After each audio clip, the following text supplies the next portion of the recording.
పెద్ద గొంతేసుకొని మాట్లాడినంత మాత్రాన ఈరోజు సమస్యలు పరిష్కారం కావు. తెలంగాణ రాష్ట్రంలో గత 10 సంవత్సరాలుగా బీజేపీ ప్రభుత్వము మోడీ గారి నాయకత్వంలో ఏం చేశామనే విషయము సుమారు 10 లక్షల కోట్ల రూపాయల సంబంధించినటువంటి కార్యక్రమాల వివరాలన్నిటిని కూడా రిపోర్ట్ టు పీపుల్ పేరు మీద 2.5 గంటల పాటు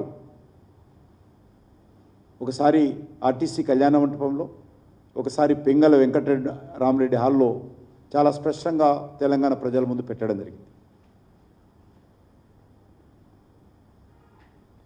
అంతేకాకుండా ఆయన మరోగాడు ముందుకెళ్ళి నేనేదో కేంద్ర మంత్రులను బెదిరిస్తున్నానని మాట్లాడతాను. ఇంత దిగజారి మాట్లాడితే ముఖ్యమంత్రి గారు ఏమాత్రం తెలంగాణకు శోభ పెరుగుతుందో అర్థం చేసుకోవాలి. ఇవి దిగజారుడు దివాలకోరు ఆరోపణలు తప్ప ముఖ్యమంత్రి స్థాయికి తెగవని మనం చేస్తున్నాం. కేంద్ర మంత్రులను బెదిరిస్తానా? బెదిరింపులు నేను ఎక్కడైనా నన్ను తిట్టినోళ్ళనే నేను బెదిరించను. అందరూ ఆయనలాగా అనుకుంటే ఎట్లా? తెలంగాణ నిధుల కోసము నేను క్యాబినెట్ మినిస్టర్గా అయినటువంటి ఈ 3.5 సంవత్సరాలుగా అంకిత భావంతో పనిచేస్తా ఉన్నాను. నేను గౌరవ మాజీ ముఖ్యమంత్రులు తెలంగాణ అభివృద్ధి విషయంలో 40 ఉత్తరాలు రాశాను నేను కేసీఆర్ గారికి. రాష్ట్ర ప్రభుత్వ సహకారం అందించండి, తెలంగాణలో అభివృద్ధి కార్యక్రమాలకు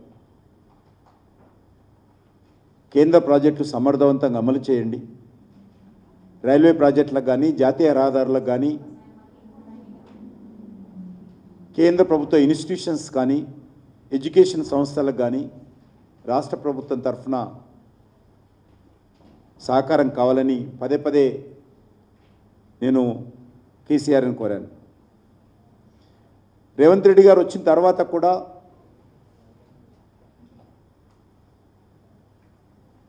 త్రిపుల్ రింగ్ రోడ్డు విషయంలో కావచ్చు, రైల్వే ప్రాజెక్టుల విషయంలో కావచ్చు, వీరు కూడా ఉత్తరాలు రాశాను నేను.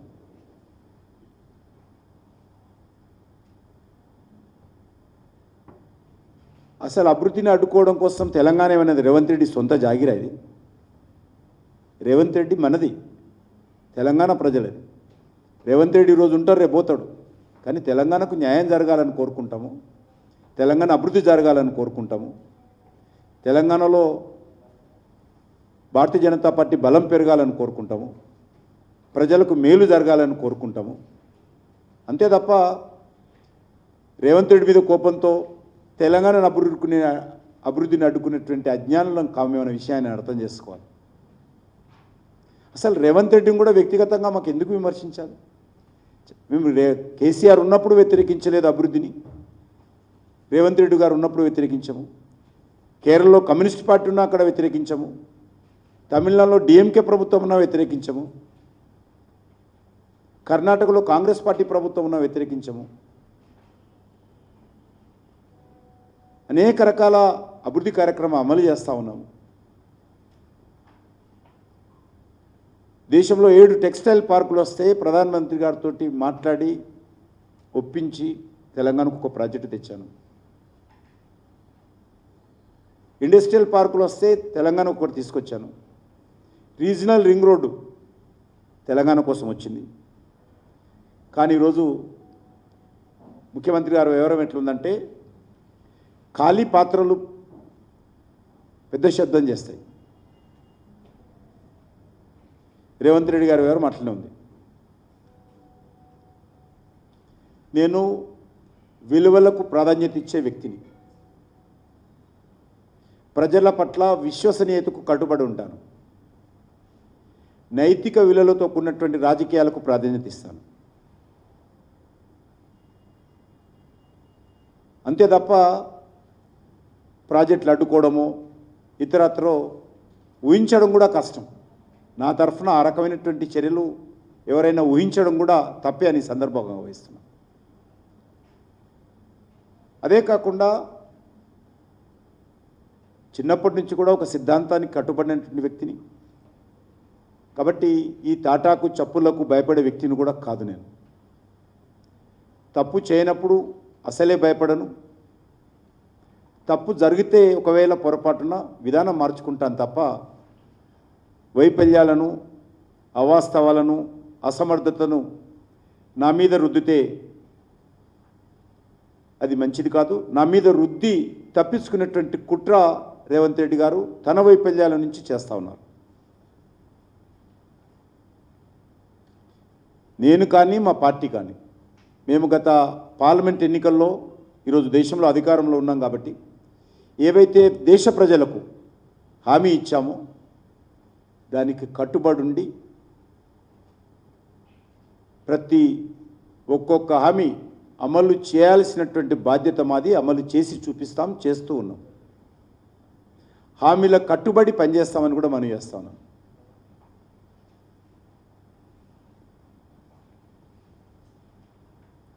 కాంగ్రెస్ పార్టీ అనేక రకాల హామీలతో అధికారంలోకి వచ్చింది.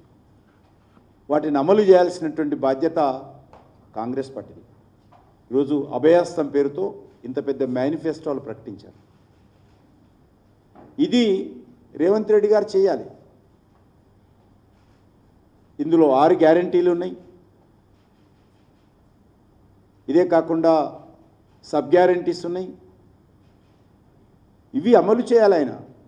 ఇది వదిలిపెట్టి ఈరోజు రాష్ట్రంలో నిరుద్యోగులకు నిరుద్యోగ భృతి వదిలిపెట్టి కేంద్రంలో నా మీద ఆరోపణలు చేస్తా ఉన్నారు. మహిళలకు ఇవ్వాల్సినటువంటి నెలకు 2,500 రూపాయలు వదిలిపెట్టి ఇతర విషయాల్లో దాడులు చేస్తా ఉన్నారు నా మీద. డిసెంబర్ 24 లోపల 2 లక్షల ఉద్యోగాలు భర్తీ చేస్తానని హామీ ఇచ్చినటువంటి వ్యక్తి జాబ్ క్యాలెండర్ దాని గురించి మాట్లాడాడు.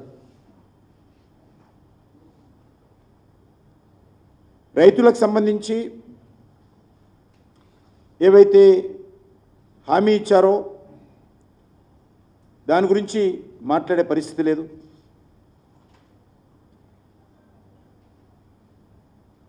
ఇందిరమ్మ రైతు భరోసా ఎకరానికి 15,000 రైతులకు, కౌలు రైతులకు 15,000, రైతు కూలీలకు 12,000, 10 పంటల పైన 500 బోనసు, అదనపు బోనసు.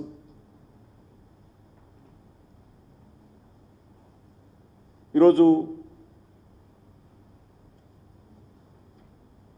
ఈ రకమైనటువంటి అంశాల మీద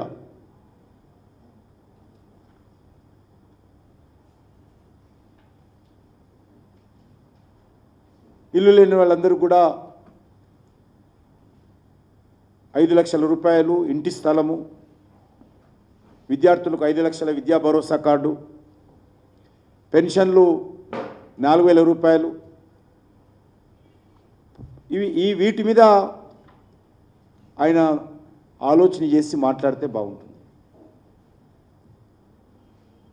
తన బాధ్యతను విస్మరించి తను చేయాల్సిన పనులు ఏ హామీతోటైతే అధికారంలోకి వచ్చాడో ఆ హామీలు అమలు చేయకుండా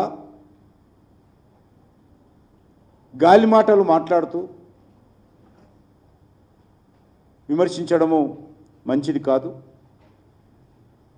నాకు రాసిన ఉత్తరంలో నిన్న మరొకసారి 1,66,569 కోట్ల 31 లక్షల రూపాయల నిధులు మంజూరు చేయాలని డిమాండ్ చేశాడు.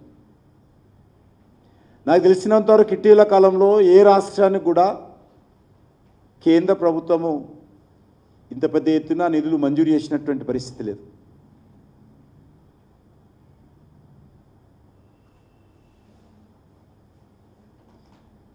ఇన్ని లక్షల కోట్ల రూపాయలు కేంద్ర ప్రభుత్వం దగ్గర రెడీగా ఉండే పరిస్థితి కూడా ఉండదు.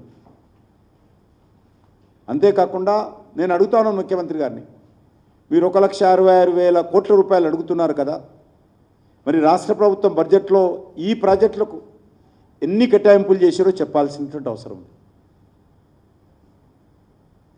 కేంద్ర ప్రభుత్వం అడుగుతున్నప్పుడు రాష్ట్ర ప్రభుత్వం కూడా కేటాయింపులు చేయాలి. అసలు ఈ ప్రాజెక్టులో ఏదైనా ఒక ప్రాజెక్టు కేంద్ర ప్రభుత్వము ఎన్నికల ప్రణాళికలో పెట్టిందా? కేంద్ర ప్రభుత్వం ఎక్కడైనా హామీ ఇచ్చిందా?